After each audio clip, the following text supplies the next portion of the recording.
Hello, hello. Happy Thursday. Hey, as you're joining me live, give me a wave, give me a hi, let me know that you're here. As you're joining me on the replay, put it in the comments, let me know you're tuning in on the replay. Welcome, welcome. We're talking about protein and quick and easy meals and snack ideas. So like this is going to be a super, I don't know, what is the word I'm looking for? I want you to take away something from this today. Hi, Holly. Hello, hello. As you're tuning in, say hello. I see you there. But this is going to give you lots of ideas. This is going to give you some ways to make sure you're getting enough protein, because we know that protein is the biggest thing that you should be focusing on if you're on a weight loss journey. We also know that likely you're not getting enough protein. Throughout my years working as a dietitian, I will tell you, when I do nutritional analysis on most of my clients, none of them are meeting their requirements of protein when they come to me. So that being said, if you haven't had a chance to work with me, or if you haven't had a chance to work with any sort of nutrition expert and you haven't addressed your protein, maybe you should think about it and get your protein under control. Hi Brandy, hi Faye, who else is here? My cat is crying to come up here, so I bet you're gonna see my cat. My boy cat never comes up here. Come on. She just knocked something over. There she is. How's your Thursday been going? I've been super busy today. Like to the point where I'm like, when am I gonna fit in my workout? I did my workout this morning, cattail. My strength training this morning, and then I need to do a bike ride. Hi Tanya, my good friend from Indiana. Did you know I'm now licensed to practice dietetics work in Indiana? Finally legal in Indiana. But I need to get my bike ride in. Get her. She's so cute. So Brandy's been busy. What about the rest of you? Been busy? She's gonna lick my arm. What do you think, Miss Violet? Miss Violet. We're gonna talk about protein. She loves her protein for sure. Okay, so let's get into it. Let's talk about your goals for protein. I swear to God, I'm gonna throw this cat out the window. As a woman in midlife, and actually as anybody, I've been researching the recommendations, and I've been taught the recommendations, but the recommendations seem to be slightly changing when it comes to women in midlife, men in midlife for that matter. If you're not using your muscle, you're gonna lose your muscle. And so in order to preserve muscle mass, you should be getting about 1 gram of protein per pound of body weight. So that means if you weigh 150 pounds, if you're an active human being and you're strength training, you likely should be getting about 150 grams of protein a day. Do you do that? Do you know if you get that? How do you answer those questions? I recommend to my clients that they spend like 3 or 4 days just tracking food that they typically eat without changing what they typically do, so they can get an idea of what they're typically doing. So that means you log your foods for a few days, and then you say, okay, if I should be getting about 1 gram of protein per pound of body weight, you look at how much you weigh. Maybe you don't want to know how much you weigh, so maybe you estimate how much you weigh, and then you determine if you're eating that. So for me, that's around 155, 160 pounds, depending on the day, of protein per day. That's a lot of protein. So if we think about it, every meal, every snack should have a source of protein. And we're talking a decent source of protein. We're not talking just small amounts of protein. I want you to consider every meal and snack opportunity as an opportunity to fuel yourself with protein. Now, let's be real. My cat is rubbing her face on the phone. Let's be real. We don't grab for protein as a snack. Like, it's not satiating. It's not satisfying. You're not going to be like, yeah, let me grab this hunk of chicken and eat chicken as a snack, right? And if you do, you're like a carnivore like this kitty cat here. I don't. And most people don't. So you have to be really purposeful about getting protein in. You have to be really purposeful in planning for those purposeful snacks. So what does that really look like? If each meal should have roughly 25, 30, maybe even 35 grams of protein per meal, and what does that really look like? For most people, that might look like, let's take for example breakfast. Let's start with the start of the day. And there's been enough studies out there that show if you start your day with a big old serving of protein, you're going to be fuller longer. You're going to feel the benefits of a steady blood sugar after your meal because your protein takes longer to digest. So there's really lots of good reasons why we should be eating enough protein, but it's that logistical reasons why oftentimes we don't, because it's hard to. Protein is typically not stable on shelves. Typically it's perishable, so you're keeping it in your fridge, and you have to be really purposeful. So let's start with breakfast. Put it in the comments, put it in the chat. What do you typically eat for breakfast, and does it have a source of protein? Are you eating cereal with milk? And if you are, milk would be your protein source. I will tell you it's probably not the best protein source because you're not getting a big volume of protein, especially in liquid form. So I typically eat eggs for breakfast. So that means a combination of whole eggs and egg whites, as well as a whole grain piece of toast with some cheese on it, on the eggs. And so that's typically my breakfast, and that gets me right around, I would say, 25 to 30 grams of protein. Tanya eats Greek yogurt, that's 12 grams of protein. So, Miss Tanya, is 12 grams of protein enough for breakfast? What do you guys think? 30 grams of protein for breakfast. You're eating 12 with Greek yogurt. What can you do to that Greek yogurt to make it so it's got more protein to it? No way, Jose. But I bet you Tanya's eating that Greek yogurt in her car on her way to the hospital to save sick babies in the NICU, because that's what my badass friend does. So Faye will either eat a banana, and Sky, is that how you say that? Sky, protein yogurt. Hi, Marianne. With 2 eggs and 1 banana. Yeah. So again, track this. See how many grams of protein that really is. Marianne, how's your foot? I missed you at the gym. I hope you're coming back soon. Hope it's going well. So again, look to see what you're doing. Just coffee and a little bit of peanut butter on toast. Miss Holly, have I taught you better? So the thing about protein at breakfast is going to set you up for your day. It's going to set your physiology up for the day. And so if you start your day with a meal that's going to steady your blood sugar, it's going to keep you full, it's a better option than eating something a little bit smaller that's not going to keep you full and certainly not going to keep you feeling energized throughout the day. So my challenge to you guys is, can you bump up your protein at breakfast? Some good ideas. Certainly you could have a protein shake along with a piece of toast or a banana. Yes, I've taught you better. Absolutely. Dave, come say hi. Let's see if I've taught Dave any better. Crack egg cups. What's that? Oh, so those, like, you can make different egg cups in muffins, in muffin tins. That's actually a really good idea. So scramble up some eggs and vegetables and cheese. Come say hi, Dave. They can't see you. You've got to come all the way around. Scramble up some eggs, put it in the egg white in the tins and bake them with some cheese on top. Dave is so funny. Here comes Dave. Greetings. Can you add some protein powder stirred into your yogurt? Absolutely you can. Margie, I don't know, have you ever done that? In a smoothie? No, but like in Greek yogurt. Just taking Greek yogurt and put protein powder in it. Has anybody done that? You can, as long as you can wet out the powder. Did you hear him? You can as long as you can wet out the powder. That is spoken like a true scientist. Meaning, can you dissolve the protein powder in the yogurt and then you can't taste the graininess of the protein powder? Nailed it. Thank you. I wasn't asking for your approval. But if you can, that might taste good. But what you also could do is you could use that protein powder in a Greek yogurt smoothie. So you might put it in your blender and blend it up. That might be better.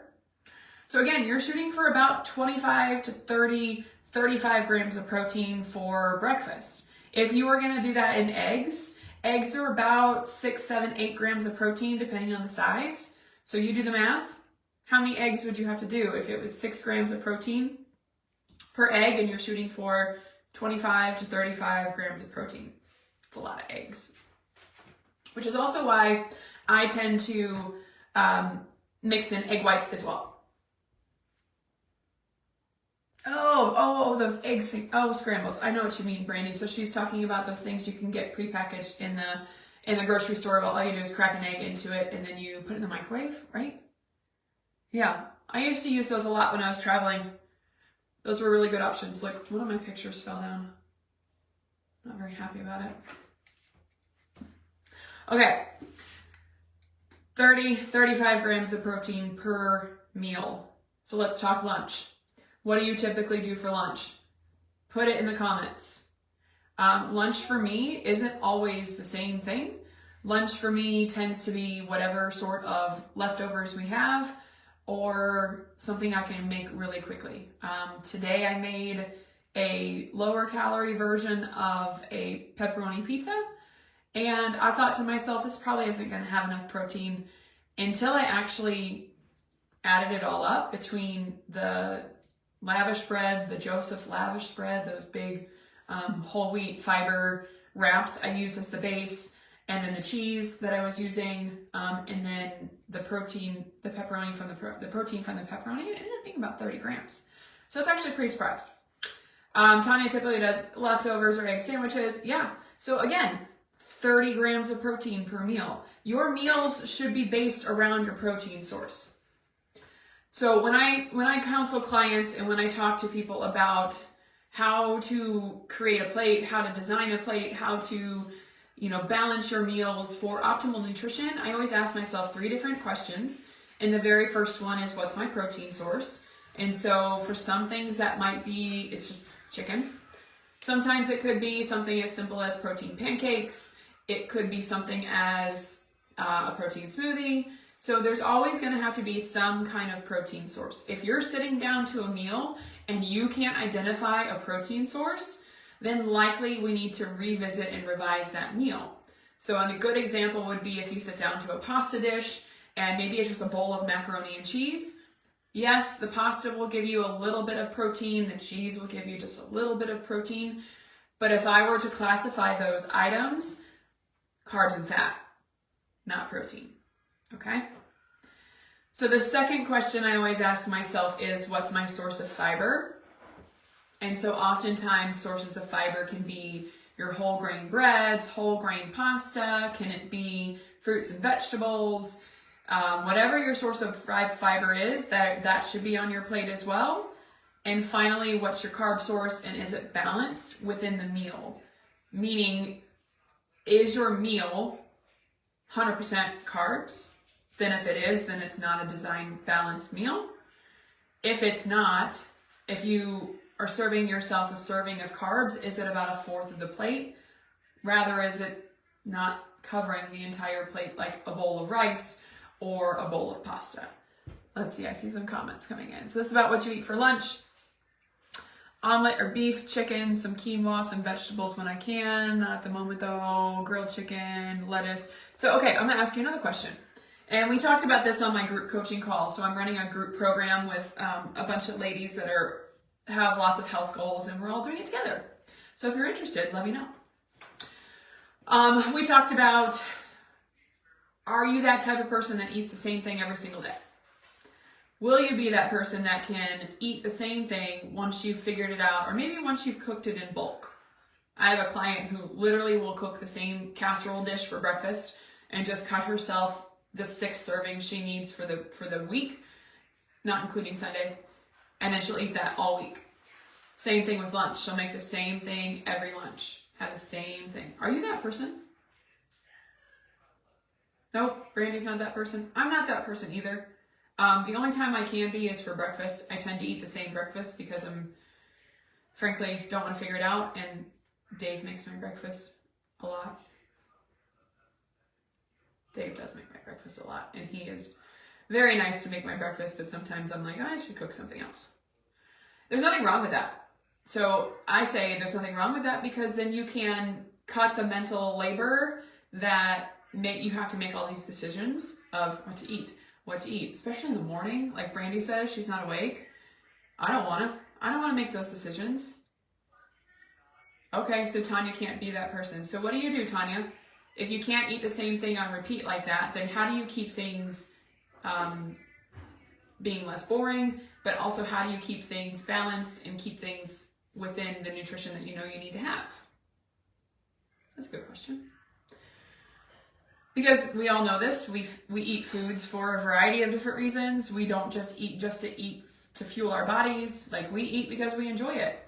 And physiologically speaking, of course, that's going to preserve the human species, because if we aren't primed to want to eat, you're not going to eat, right?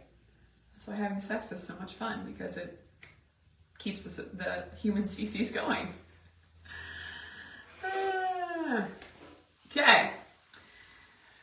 So again, that's lunch. Let's talk about dinner. So dinner, obviously, are you that family, or if you cook for yourself, are you that family that just keeps the same recipes on repeat? Tanya does different seasonings, different sandwiches versus a wrap, scrambled versus fried eggs. So just kind of keeping things different. So if you're that type of family that does the same recipes on repeat, which we kind of are, we have our own that we really like, likely just because it makes grocery shopping pretty simple. It makes making dinner really simple. My kids obviously like the foods that we cook, but then when we try something new, oftentimes they don't necessarily eat it, which is kind of a bummer. But again, the same rules apply. So if you are designing your meals, it's going to take time for you to really keep priority to protein if you're not already doing it. And the simplest way to do it, hi Donna, the most simplest way to do that is really just planning your meals around that protein source. So it very well could be something just as simple as cooking chicken in bulk for the week, and then just seasoning it differently. So tossing it in some teriyaki sauce for one night, serve it on a bed of rice with some steamed broccoli, and there's a different meal. Take the same chicken that you used before, put it in some barbecue sauce, serve it with, I don't know, some corn and some zucchini. Like, that would be an entirely different meal, but it's the same structure: protein, carb, vegetable. There's so many ways that you can do it. Just don't overcomplicate it. You don't want to be that person that's like making things harder than it should be, because nutrition tends to be that way anyway. People tend to overthink it and overcomplicate things when you don't necessarily have to. But then it also goes to say, if you're eating out at a restaurant, if you are looking to make your most healthy decision or keeping your nutrition in the focus versus just going and eating what you want, which there's a time and place for going to a restaurant and eating whatever your body wants and whatever you're craving, 100% can stand behind that. But that shouldn't be a frequent thing every single day. But if you're going to a restaurant and you're like, what can I eat that's going to be what my body needs for dinner?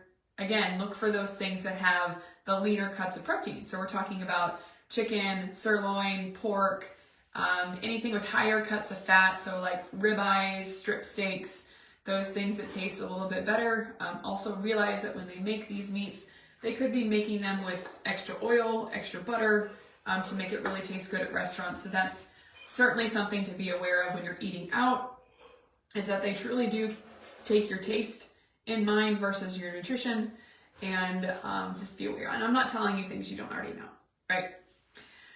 Let's see. I do want to talk about snacks, because snacks are one of the hardest things to purposely get protein. Because if you look in your pantry, and if you're anything like my family, the pantry has carbs and fats, quick, low fiber types of snacks that you can grab and go, as opposed to a purposeful, thought out snack that's going to keep you more full longer. Now, when I find myself super busy and all I want to do is just keep going back and forth to the pantry, it's likely that I haven't sat down and designed a purposeful snack, and then I just keep getting hungrier and hungrier, and those cookies and chips and crackers aren't necessarily keeping me full long enough. However, if I actually sit down, make a snack, and be mindful to eat it versus mindlessly eating while I'm working, then my snacks are usually a bit more effective. So I want to share with you a couple of things that I do with snacks to make it so it's more purposeful to keep your hunger at bay when you should be eating in the middle of the day or the middle of the morning. The one I've been doing recently, which I really, really love, and I did a TikTok on it, was my yogurt bowls, where it's nothing out of the crazy ordinary. It's just, you take a bowl of yogurt, Greek yogurt, unflavored vanilla, or any sort of flavor you like, put some granola in it, put some blueberries in it, some quinoa, or not quinoa, what am I thinking? Chia seeds, and then drizzle it with peanut butter. That's it. When I eat that, and it has about 300 calories and about 22 grams of protein, how I make it. But when you eat stuff like that, you're no longer hungry after your snack until your meal. I typically, if I get a chance to, I will eat those on days that I go and teach classes at the gym. So Mondays and Wednesdays where I'm teaching class between the hours of 5:30 and 7:30. I'm not eating my dinner until much later. I have to make sure I eat one of those because otherwise a bag of chips that I eat from my kids' snack bags, not gonna do it. And it's not gonna do it because your body will eat through processed foods more quickly. And here's why. So your body has lots of different mechanisms that will degrade, digest, strip away, break down different nutrients in your food. When we eat highly processed foods like chips, crackers, cookies, things that a lot of things have been removed, your body just eats through it really quickly. Like, it's super simple for it to digest. It would be like me trying to bench press the barbell. Like, that's super easy for me. I can move that barbell really easily. But then if I ate a snack that was full of protein and fiber, very rich in nutrients, that would be like me trying to push 135 pounds on the barbell, which I can barely do once. So keep that in mind when you're working on snacks.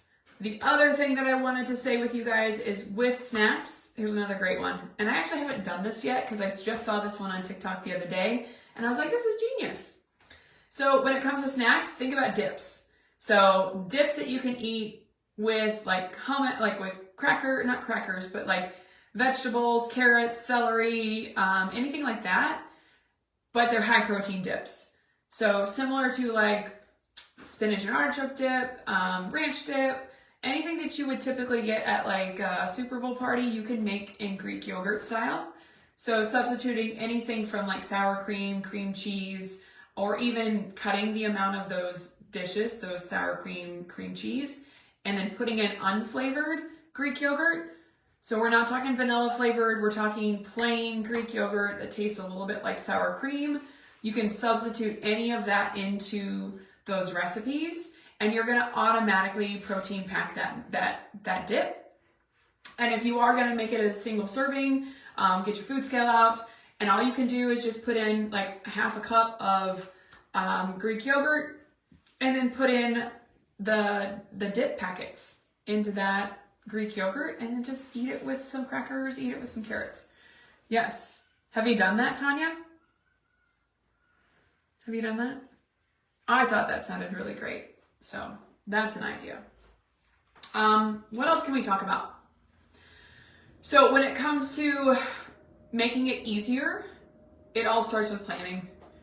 Anything that you want to do, anything that you need to change in your life, whether that be changing your nutrition, changing your exercise, even changing your mindset, or even changing your habits, starts with planning. Like, it's not just gonna start right now. We're like, okay, I'm gonna eat more protein. Okay, cool. It could start right now. Like, what are you gonna have for dinner? Good. What are you gonna have for dinner? It's 3:30 here in the Central Time Zone. There's some of you watching from the East Coast. There's some of you watching from France. What did you have for dinner, Faye? Put it in the comments. What are you gonna have for dinner? And we can kind of see if we're hitting the right amount of protein. How about that? Dave, what are we having for dinner? Wait. Tacos or taco burgers. What the hell are taco burgers? I make a flatbread, or I make a cheeseburger, and I put the quesadilla on it. Yeah, okay. Good idea. I might share them this recipe. So this is a really good recipe too that we found on TikTok. So it's these smash burgers that you put your ground beef on like a griddle. So you take your serving of ground beef, put it on the griddle and smash it down, and then put a tortilla right on top, and you cook the patty until it's cooked through. And then essentially you've got now a cooked patty on top of your tortilla, and then you fold it, and then you put all the dressings you would on the inside for a burger, like shredded lettuce, onions, pickles, relish, whatever you want. And you can have like 2 of those, and you can have a good amount of fiber from your tortilla, and then a good amount of protein from the 2 patties in the burger, and it tastes really good. So give that one a try. What are you gonna have for dinner, guys? That sounds like a good idea, Dave. Good job.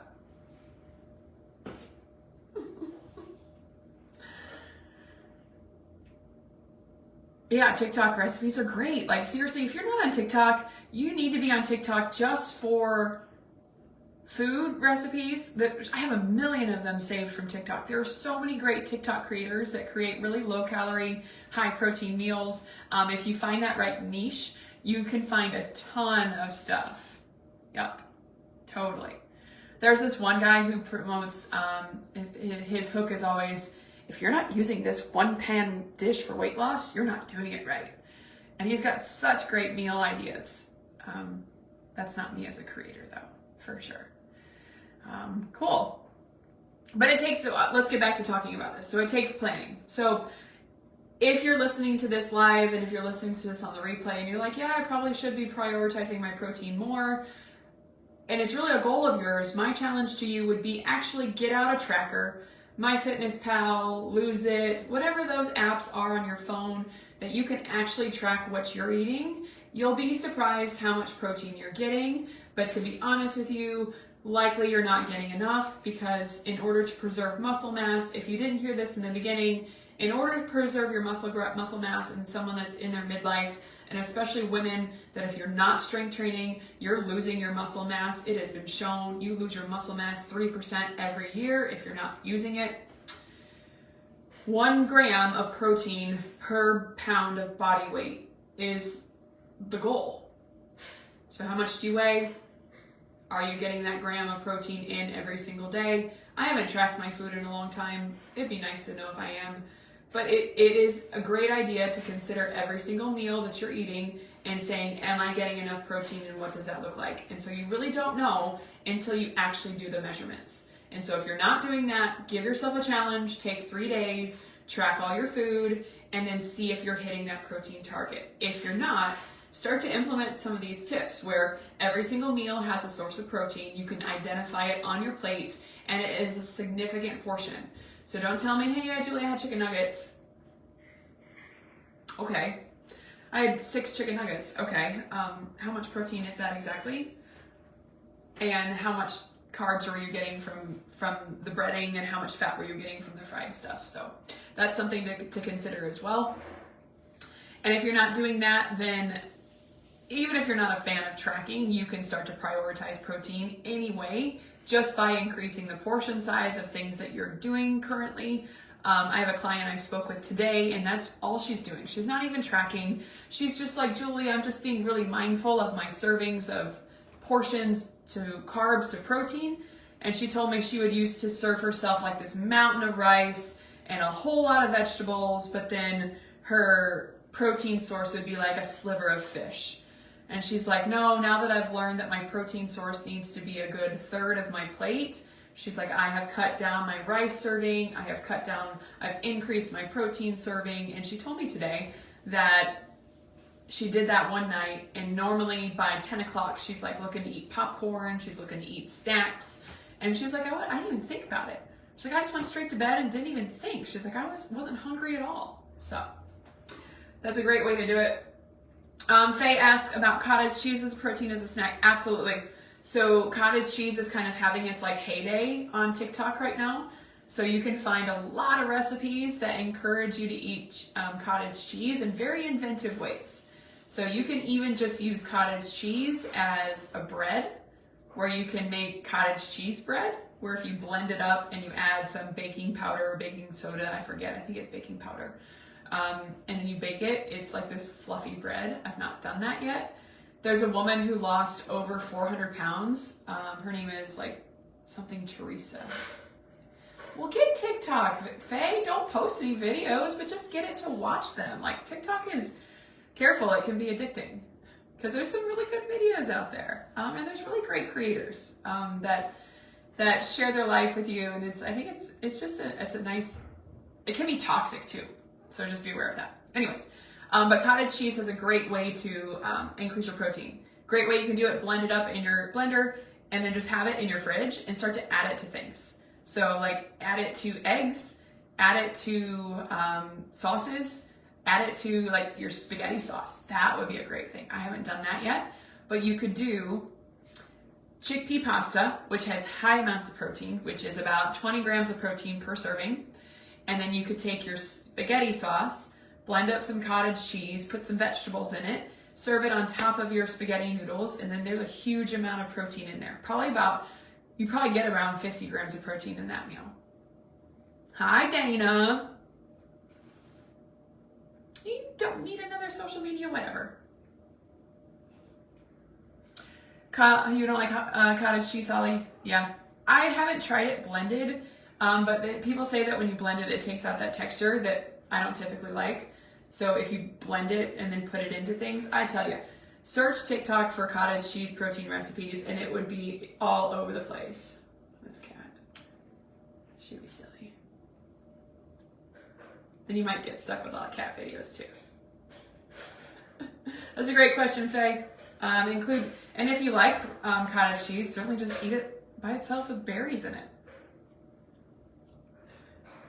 Come on, cat. Back on camera. Where is she? There she is. Anyways, hi Jen. How are you? If you're just joining us, we're talking about protein. Catch the replay. Biggest take homes are making sure you're getting enough protein. That is 1 gram of protein per pound of body weight. That is making sure each meal has a source of protein. What that looks like is totally up to you. Let's talk about plant sources of protein. For some people watching this, they may not eat meat and they may be really concerned about if they're getting enough protein. That's a big thing. If you're vegetarian or vegan, like you have to be really purposeful about getting your protein because not all plant sources are complete sources of protein. Did you know that?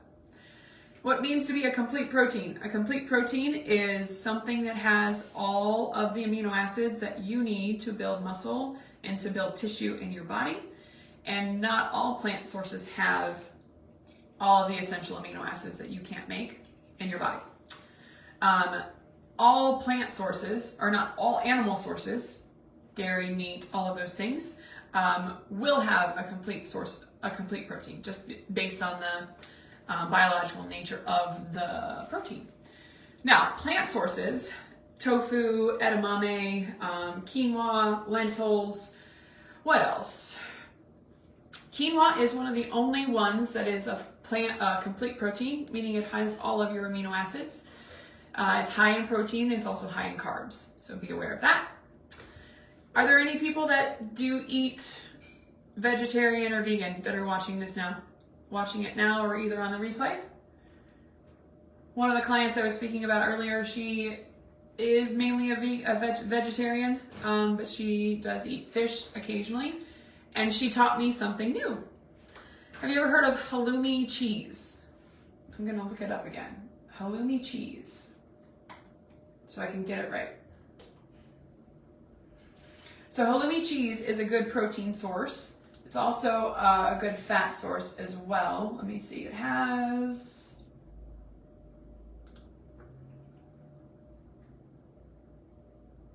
.21 grams of protein per 3.5 ounces. So it's a pretty good idea. You put what in the air fryer? Tofu, edamame. So it tastes a lot like feta cheese, is what she told me, but it's higher in fat. So I'd be aware of that when it comes to your protein sources that are non-meat sources. Yeah. What else did I want to tell you guys? I say the biggest thing is to cook in bulk. So if you're not cooking your chicken in bulk, if you're not cooking your protein sources in bulk, you did? You guys have tried it? I've never heard of it. I wish we had a Trader Joe's close to me. I am not about to drive all the way out to St. Louis County to go to a Trader Joe's. I really wish they'd show up here because there's so much good stuff there. Okay, so cooking in both beef jerky for sure. So beef jerky for sure is definitely something that's higher in protein. It's expensive though, if you think about it. Dave and I bought a dehydrator once and we were like, we'll just make our own beef jerky, right? Aldi has the halloumi cheese. And then we were like, well, buying beef for that dehydrator is just as expensive.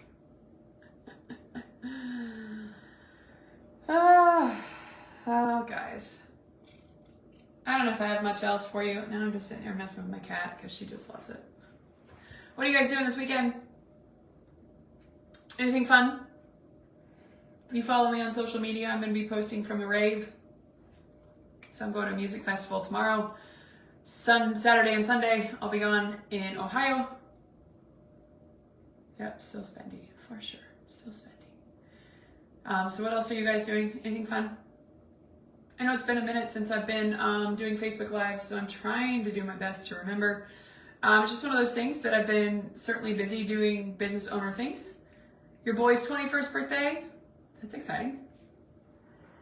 A Mexican meatloaf and personal cupcake pans with broccoli. That sounds good. One of my other clients gave me a recipe. You're going to a soccer game and weddings. On holiday, going back to the UK, hopefully. You're always on holiday, babe. One of my other clients gave me a recipe for stuffed peppers for breakfast. Have you ever thought about that? Taking like a half shell of a pepper and just stuffing it with eggs or sausage, and is it weird to think stuff a pepper with peppers? I just thought that was a cool recipe too. She told me that this morning. I was like, oh, my clients are teaching me things left and right. Anyway, so what I was saying is that I certainly have been trying to do my best to stay up on top of getting in this Facebook group and chatting with you guys. If you have any topics for things that you want to learn about or things that you want to discuss, just put it in the Facebook group. So let me know what that might be. I do my best to kind of think of ideas that you guys might want and then have you guys vote on it. In the last poll, I had you guys vote on a few things, so I'll probably just go down the line and do a couple more discussions on those things. Keep on the lookout for things I'm doing on social media. Things have been rather busy with my business, which is great. Sweet potato hash with chicken and an egg. That sounds good. Meatloaf and peppers, but not with eggs, right? That sounds good. That sounds good. Oh, let's see. I think I gave you all my tips that I had. That is it, guys. It is 3:37 here in St. Louis. I'm going to hop off of here, and I've got a couple other things to do to tie up my day. And then I am off to Ohio to rave and forget about my life for a couple of days and enjoy the music with my husband. So, hey, thanks for tuning into the live if you're watching me live, and thanks for tuning in if you're watching the replay. Let me know what you got out of this discussion, and we will chat with you guys soon. Bye, guys.